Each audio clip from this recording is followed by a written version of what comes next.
Good morning, good morning, good morning, everyone.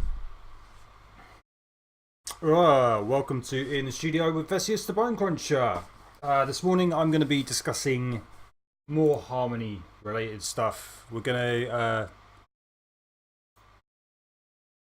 continue with the composition I was working on last time, but we're going to back the beats right off. I'm going to move these beats that I was working on. We're going to shift them all the way over here, at least for a while, get them out of the way, and work instead on notes and harmony, and get ideas for the composition rather than sort of pound away at the bass line and work on beats and bass. We're going to work on notes and find out where the heart of this composition is going to be. So I've done literally one thing in this composition, which is turn the cut off on this synth, the bass synth, slightly up, so it sounds more like that. It just allows, on small speakers, it just allows the bass to come through slightly better. The sustained bit of the bass, it works slightly better now. But apart from that, I've done literally nothing. So without further ado, I'll jump back to the start of this track. And I'm going to drop in a synth. I'm going to go for another Largo. I like Largo because it's sort of a good workhorse. It's relatively cheap compared to a synth like Diva or Massive. Well, maybe not Massive, but Diva in particular in terms of how much CPU it uses. So I'm just going to open up a basic patch, set the key tracking up to 100 so I get roughly the same sound all the time. Get another synth on.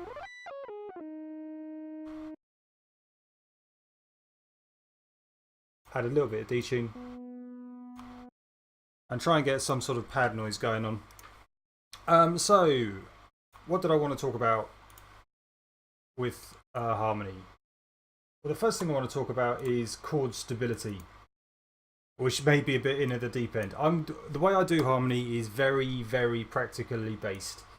Now you can learn as much music theory as you like, and I've tried to learn a lot of music theory over the years.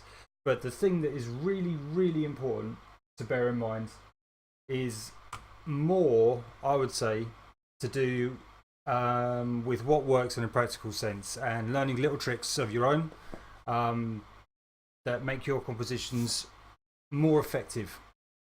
And one of the big things I'm on about at the moment is chord stability. So I'll give you an example of what I mean. We're in D, roughly. We don't know what sort of D we're in, a D major, D minor, or a modal form based around D. At the moment, I just know I've got a bass note that is D. So if I go for a D major chord,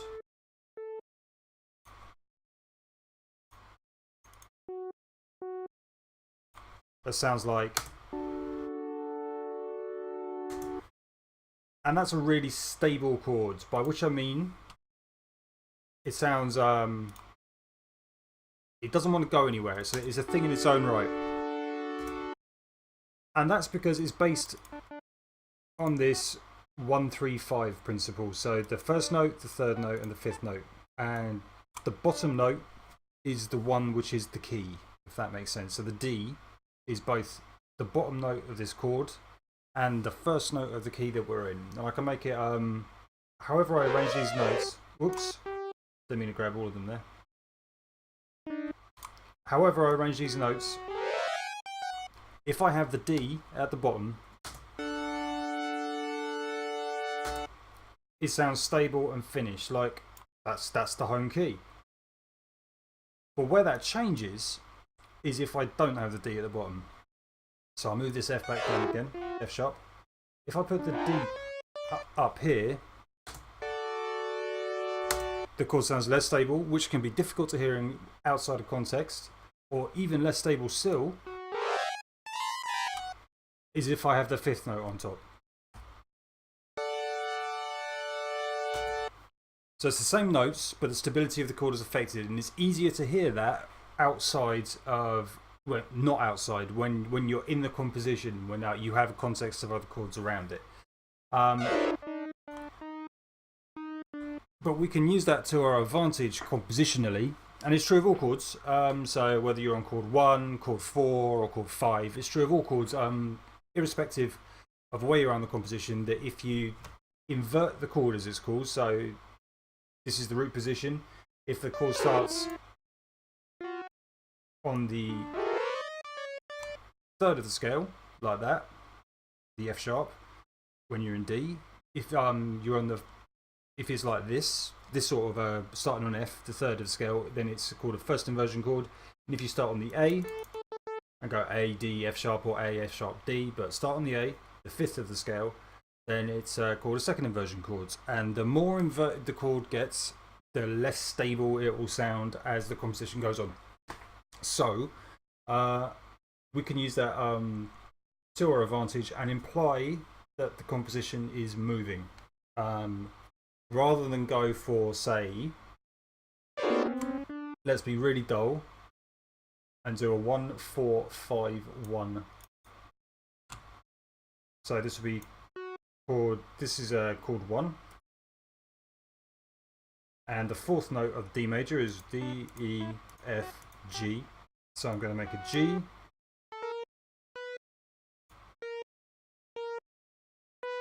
B, D.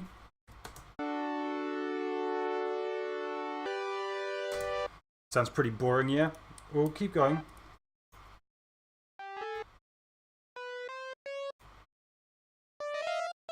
The fifth of A, the fifth chord of A is A major.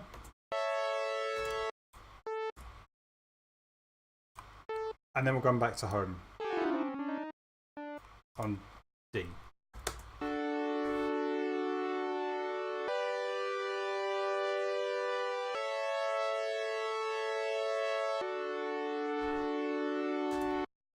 And that kind of sounds like every bad pop song you've ever heard, or something like that. It's a really, really dull cadence, okay? There's nothing of any real interest in there. So, to make it more interesting, we can start inverting our chords and try and get some sense of progression to it. And I'm going to copy that out. And we're just going to leave that off to one side so we can remember how we started, because we're going to change this quite a bit. And I don't know how we're going to change it. This is going to be random. So the first thing I want to do, this is just a 4-bar sequence, but I'm going to keep this as a root inversion. But I'm going to change it. I'm going to put this F sharp up here. So at the end of our four chord sequence, it's going to feel like we come home to that. I do not want this first chord to be stable. I want it to be unstable and feel like we need to go somewhere. So I'm going to move the D off the bottom. I'm going to put the D there. I want it to sound pretty unstable. I want it to sound like it needs to move. So I'm going to try and get the A. A is the first note.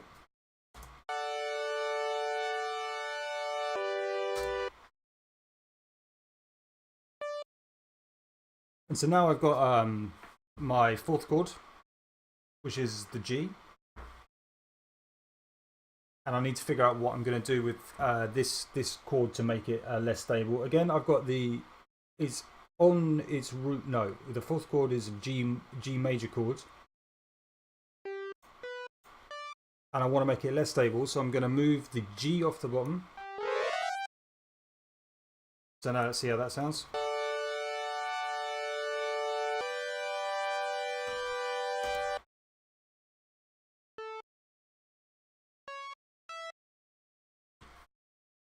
And now I've got my fifth chord, which is A major. And you can employ a little trick on this, which is to do what's called a 5/7. And I put in the seventh note of the scale. And then that will lead, it kind of implies that I'm going to this, well, you'll see. But I don't want this to sound as, I'll take that out for now. I want this to sound like I'm heading towards the end of the composition. So I'm going to move this note down. Whoop. Not all of them. Just you. Let's see how that sounds.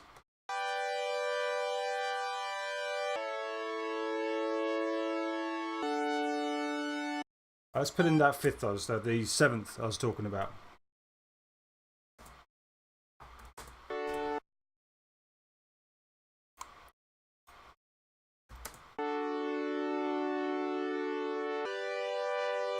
And I've changed the wrong one. Doesn't matter. I'll move that out. There we go.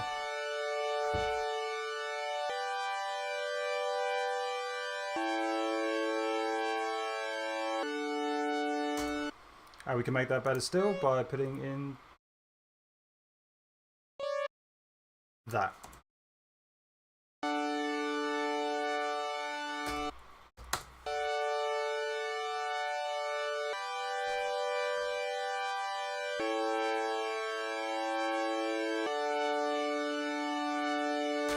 So we started with something very boring.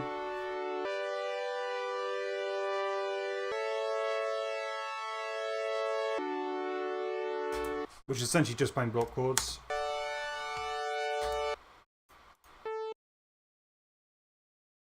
Okay, so that's still pretty dull. So how can we make that more interesting? Well, we can use something called suspensions.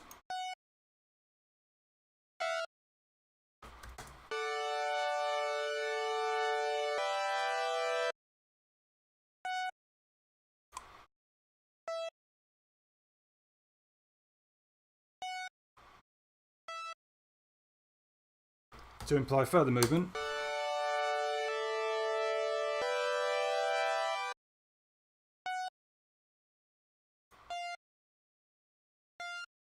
Well, difficult to see what I'm doing. I'm going to take that off to 8 seconds. I don't need that level of control. Jump rounds into fourths, quarters.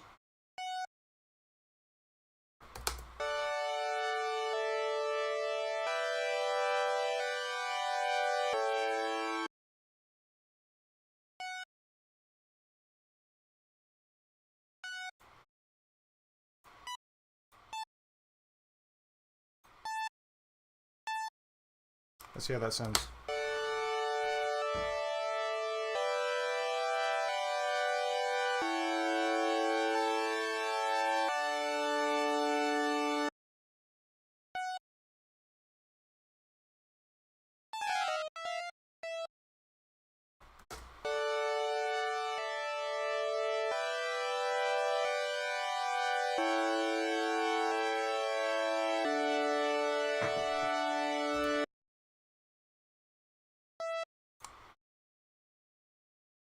Nearly there.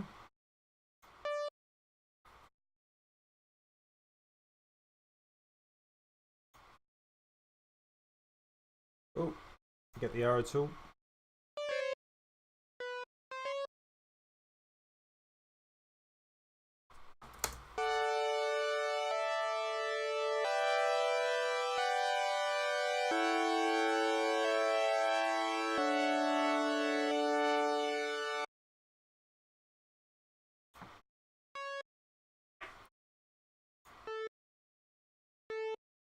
And I can just keep on building up more and more movement, and I'll gradually develop a composition.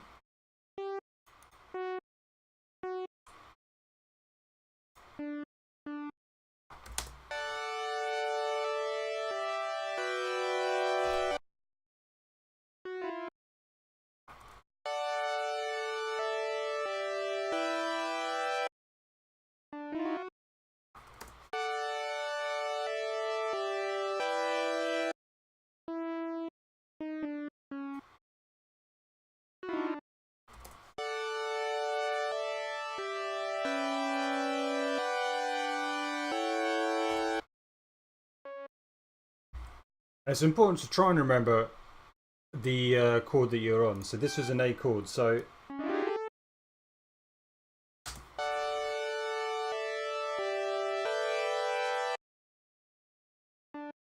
no, it's G chords. G chords, not an A chord.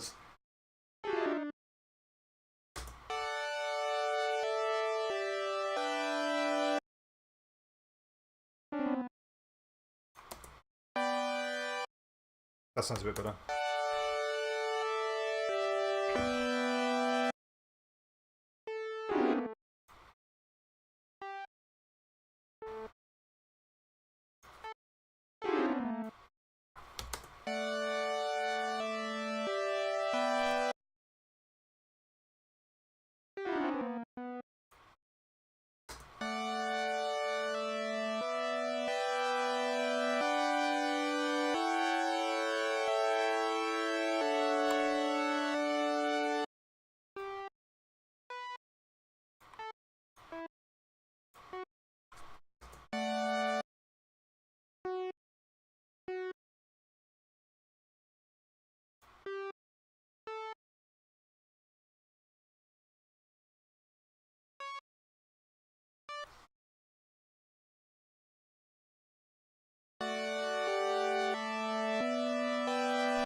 So what I'm doing there is building in what's called suspensions, notes that aren't necessarily part of the chords but are around the chords and imply further movement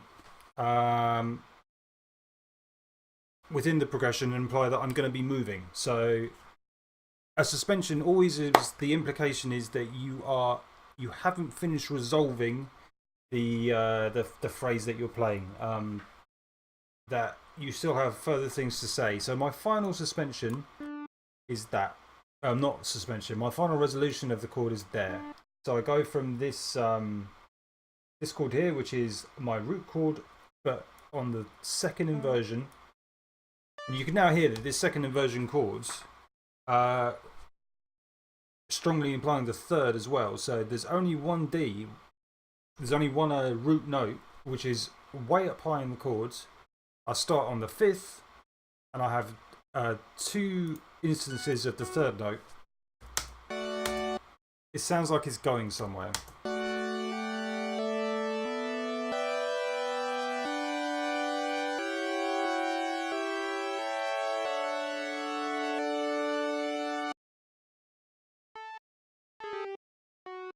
I think that sounds better like that.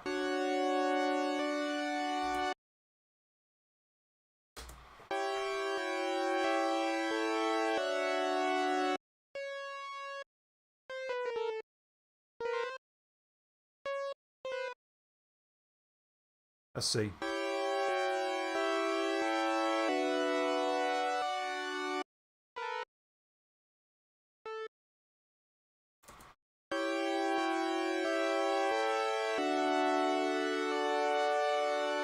That sounds better still.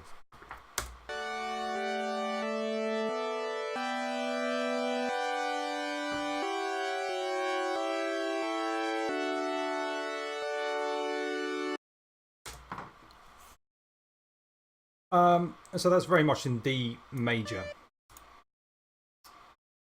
And that's a very, very, very, very sort of mundane kind of chord progression. I'm not saying that's a great sounding chord progression. I'm giving you an example of how you can develop chord progressions in your own work and how you can work with harmony. It's not to say it's like the best chord progression that ever was. It's an example of how you might choose to work. But for now, let's try and make a slightly better patch.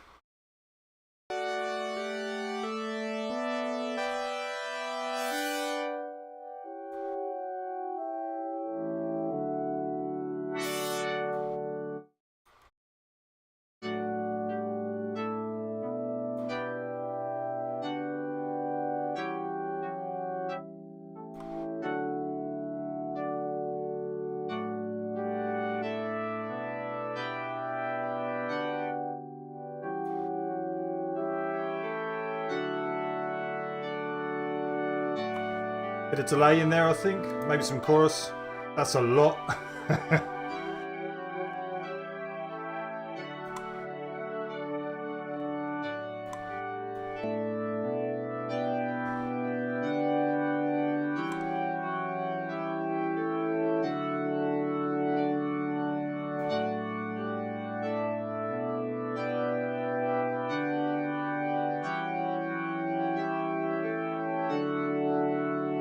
It's a sort of almost a Hammond organ type vibe we're getting now.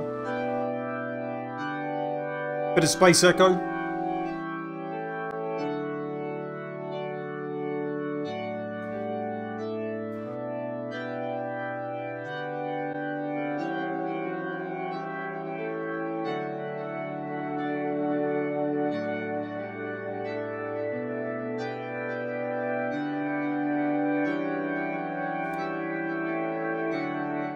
Volume.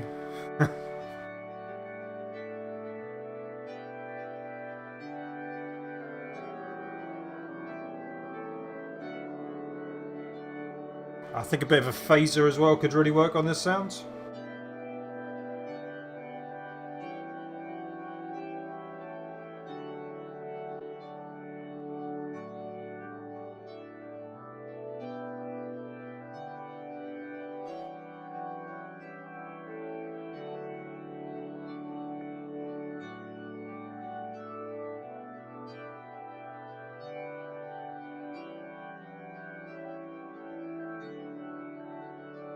A little bit less treble on the delay. I can hear too much definition on the delay.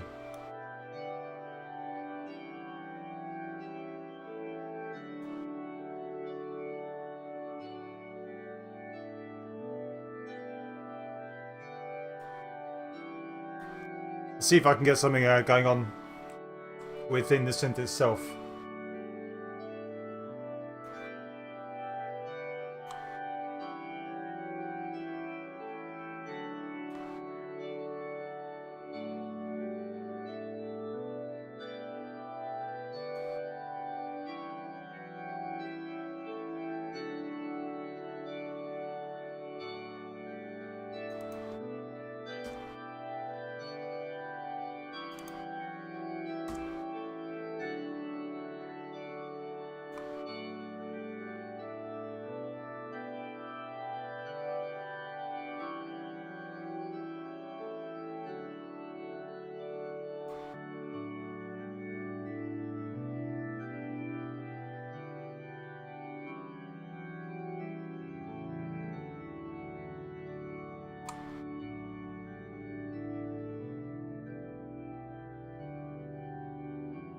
That sounds pretty much like a church organ. I'm quite pleased with that. It was not my intention to make a church organ sound. Okay, we'll add in... Yeah, well, we haven't actually got a reverb channel, so let's make a reverb channel. Obviously we're going to go for a huge, expansive sound now.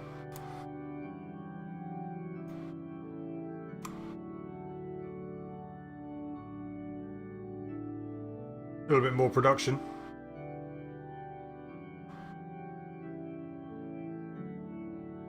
That'll do. I know I like this sound, so I'm just immediately dialing it up. And we'll send that organ sound through.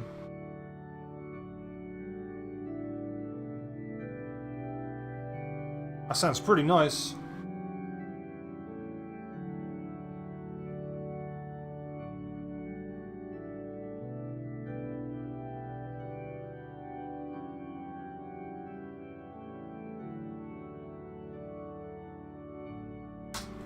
Okay, enough of me messing around with organs. Right, let's make something a little bit more synthetic. A way to start our track. So I'm going to load up an instance of Diva. And let's also just listen to what we started with again. So within, what? How long has this been? I'm not sure. Probably just under half an hour. We've gone from this...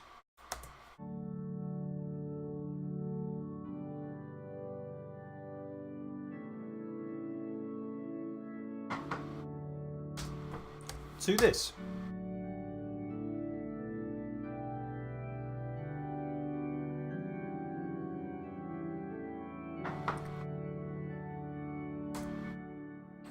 Which I think would be a better way to finish a piece. It's certainly a lot more interesting than those 4-block chords. Okay, so mute. Let's make a start of a piece. Now, I was in D major there. With electronic music, I tend not to write predominantly in major keys. I tend to use major keys sparingly. I might go to a major key temporarily in a piece, which can sound amazing, but I tend not to write the whole thing in a major key. I don't know why. It's just how it is with electronic music. In other music, I'll write in major keys all the time, but not so much in electronic music. So, a nice thing to do, rather than go for a straight minor key, is to write in a mode. And the reason I say that is modes allow you to sort of be... I've got to be careful how I say this, but I'll trust you to take it as I mean it. Modes are kind of in between. They're neither major nor minor. There's sort of got bits of elements of both. And that means that, again, what I'm after is less stability in your sound. It feels like you're trying to push somewhere else. And if you push somewhere else, maybe you'll go somewhere interesting. It allows you to get movement in your composition, is what I'm saying. And I think I'm dreadful at this. Names and me do not compute. I think what I'm going to try and write in is called the Dorian key. But if it isn't, please excuse me. Okay. It's going to be here. So the key I'm writing in is going to be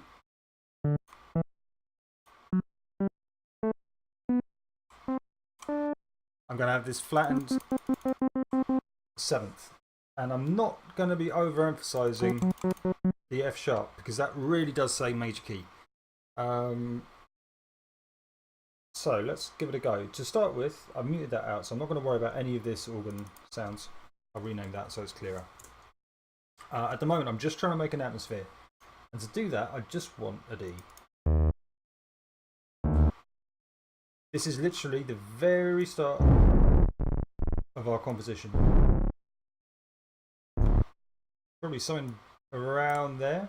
I'm going to go for a 4-bar patch, and I'm just going to play D.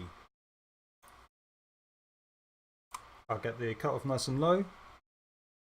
I want the analog envelope. I nearly always use the analog envelope, unless I'm specifically trying to simulate a mini Moog. I will be going for the analog envelope on this synth. I want a long attack. This is going to be a sort of a drone note analog. I want a long attack and a very long release. Bit of envelope 2. Let's see how that sounds.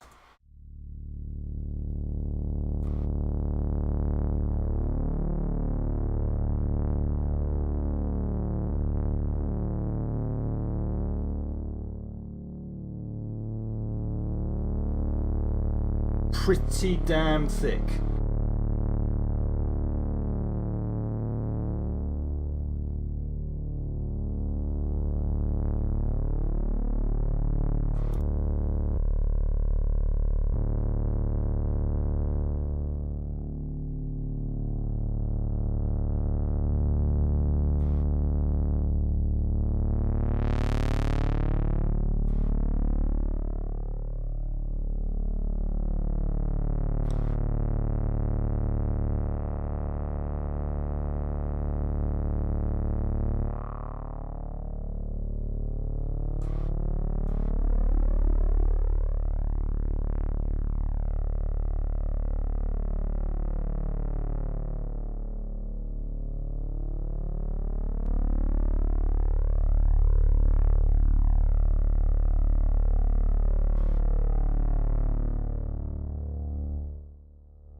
And I'm going to want to send this way off into space. So I'm thinking about giving this its own unique reverb.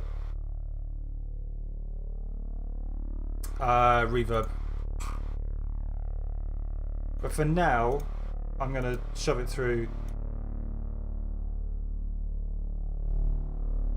the reverb we've already got going.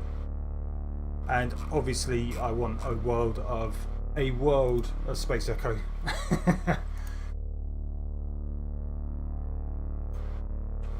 Now, for making sounds like this, the plugin I'd actually recommend that I've used is Soundtoys Echo, which is even better at making huge delay sounds than this. But this is a close second. I don't want the spring reverb, that kind of is too close.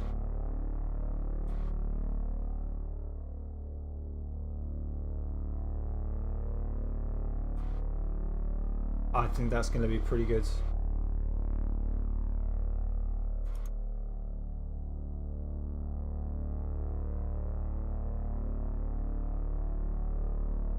And I need to be careful about the amount of bass that I'm generating, so I'm going to stick in a EQ just to cut out the very bottom end and make sure I don't have any DC offset. I'm not crushing the bass when I actually get to it.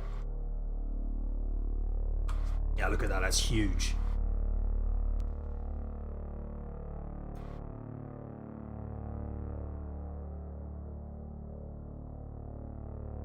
Probably around there. This is an introduction, so having some bass in it is not a big problem. I'm not going to be running this patch later on in the composition.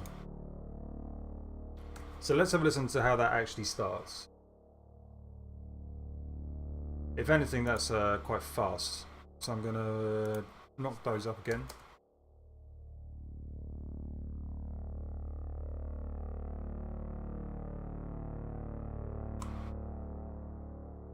And I think I'll stop after 2 bars. and let people enjoy the delay and the reverb, and then go again. So let's have a listen to that. It's kind of almost a drone.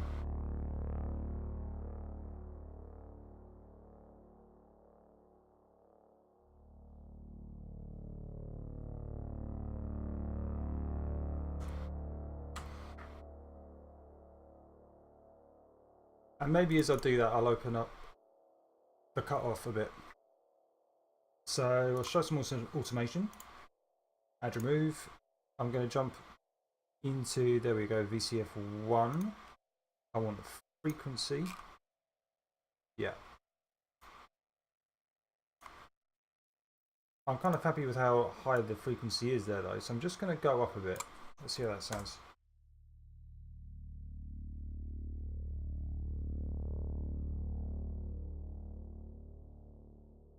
Could do more release, couldn't it? Let's try about there.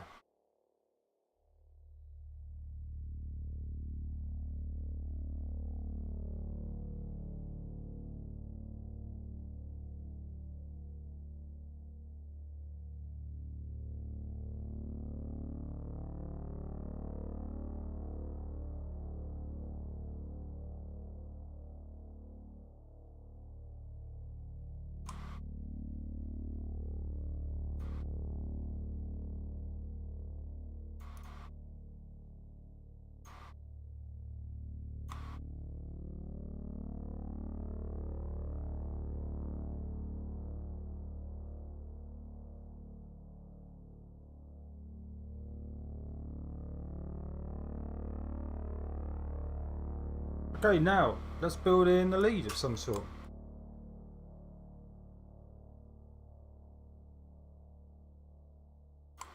Now, remembering I'm in this mode rather than actually in D minor or D major, I'm going strictly modal.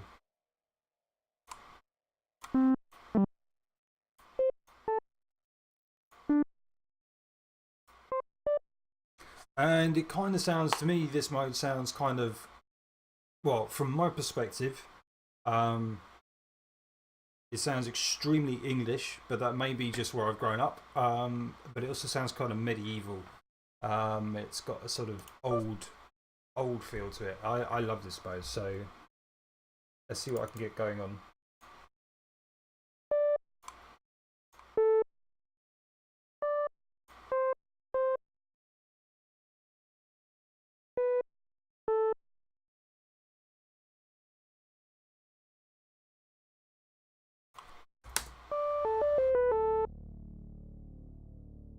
That's twice as fast as I thought it was going to be. So I'll select this.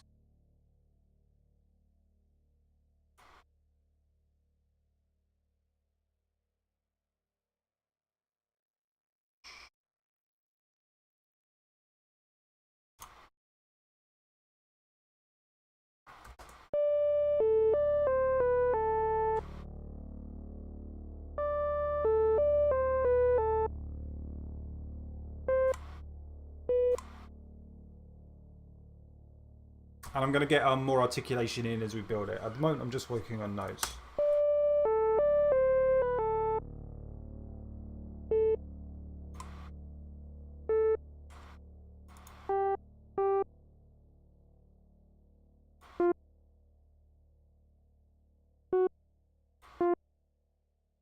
You know what? Maybe I won't use the sharpened def. No.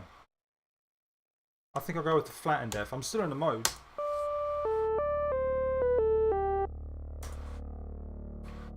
As D minor would be. Because I've now got the B natural. Cool, I'll go with that.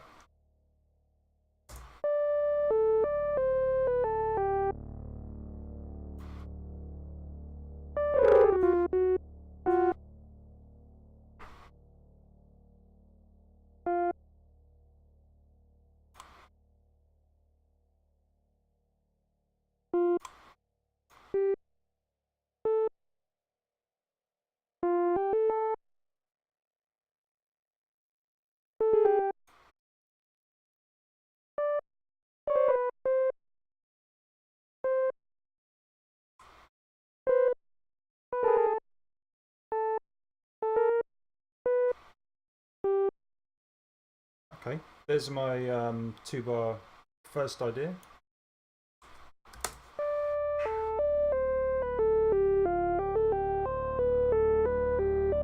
I don't like that bit.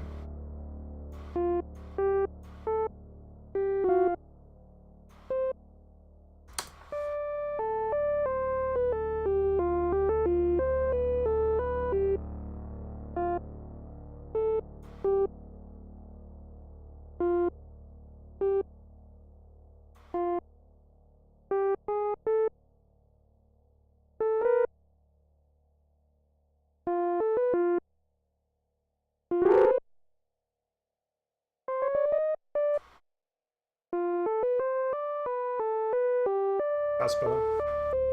Let's get a bit of feel on the patch. I'm going to merge those two together. So effectively that becomes like my first idea, and now I'm going to try and build a phrase which answers that. So I'll merge. I like a little bit more articulation. There's no gaps between the notes, which doesn't help. I can put them in again if I want them. So I'm going to jump down to 30 seconds and separate out the notes.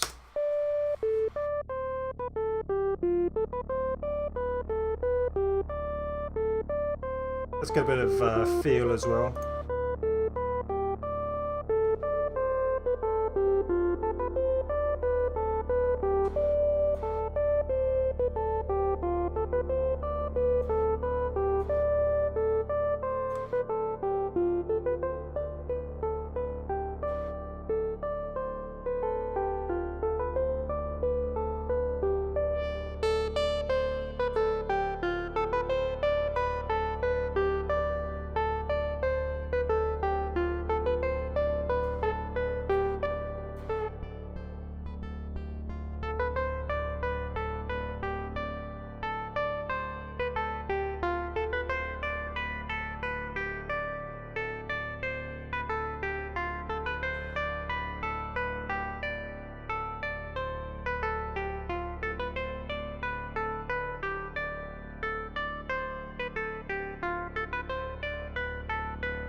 I think that is something pretty special.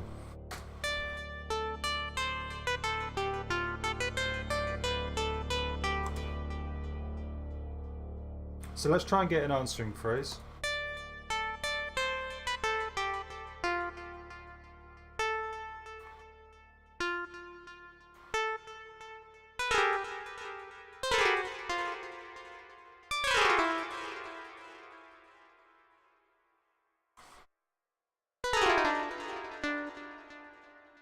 You know, the first 2-bar phrase, that ends on a G.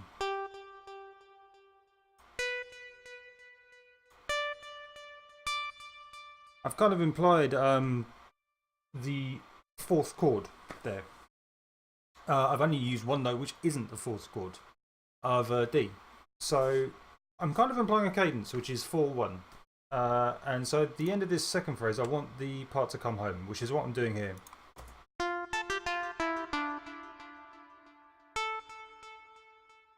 And I'm going to do a little sort of jig thing.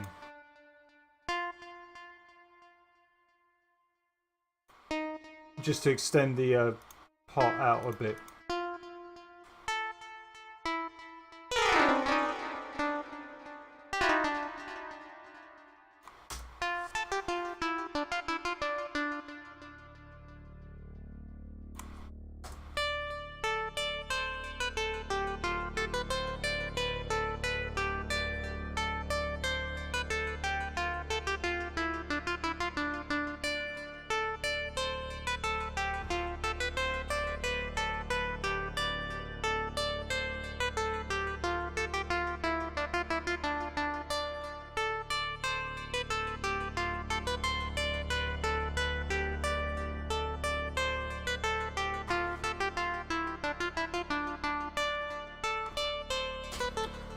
Now let's try and get something else in there.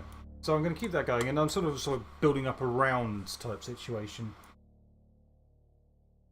But what is really exciting me about this is what, with a little luck, I've kind of placed myself in between two keys, but this might just still work. If you imagine that I get to this as sort of like a chorus, I need to re-voice it. But I can go to the major. It's not going to work yet, but I can go to the major key and it will sound, there'll be like a transformation. So I'm building a not dark, but a kind of uncertain sound palette with this section here. It's neither happy nor sad.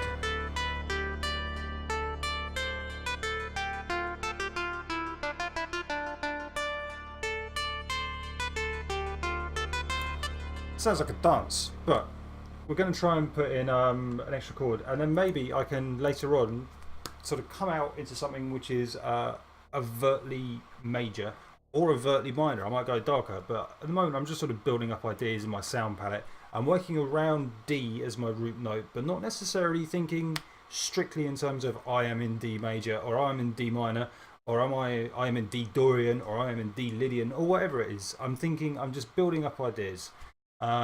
And gradually I'll play with them and hopefully gel them into a complete composition. So at the moment, here I am.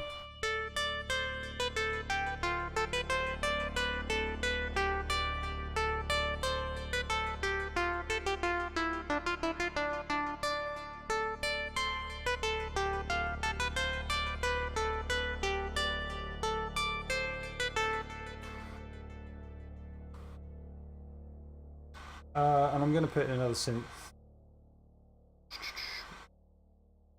I'll go for a lager. I'll initiate the program.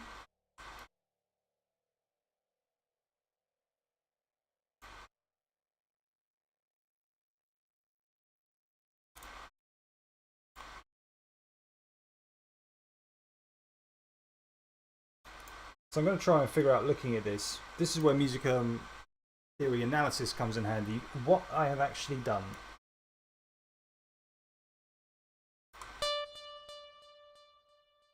So I'd say bar 1 is pretty clearly a D chord.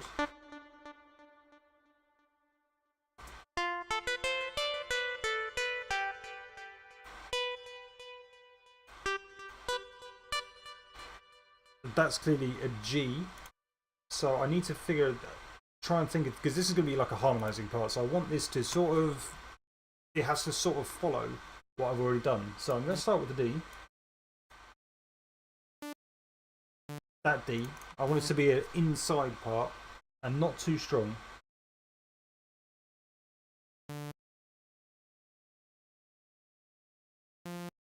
Oop.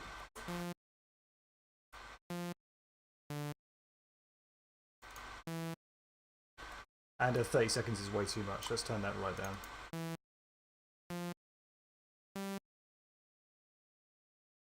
So kill off the top ends. I don't need that. I'll turn on the key tracking.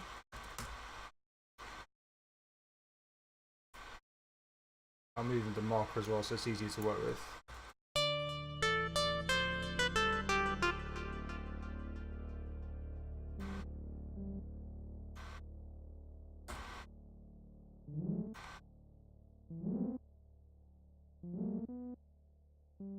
That will work.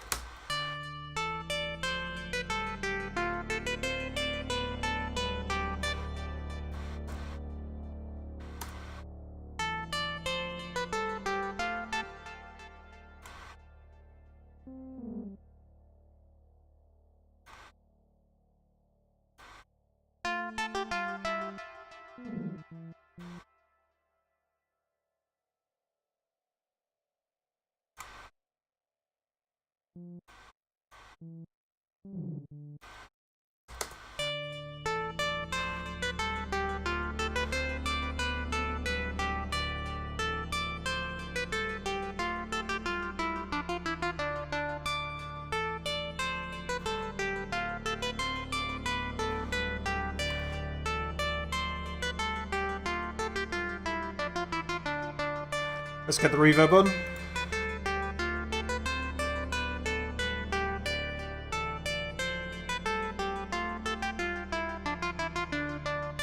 Bit of delay. Not auto filter.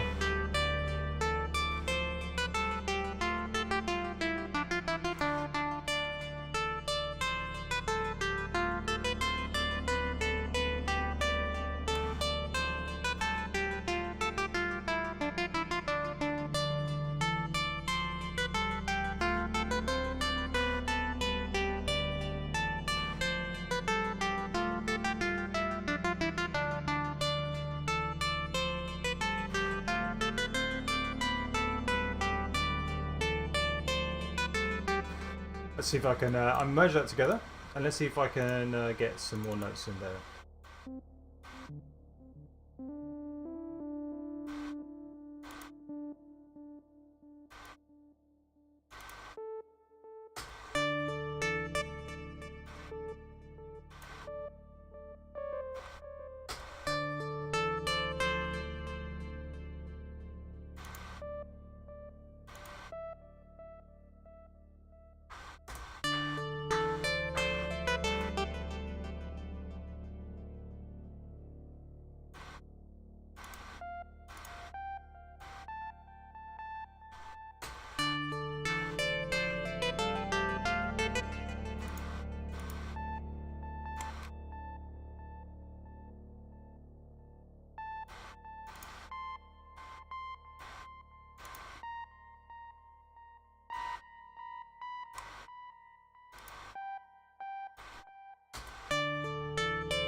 I'll save that. So let's see how that all sounds.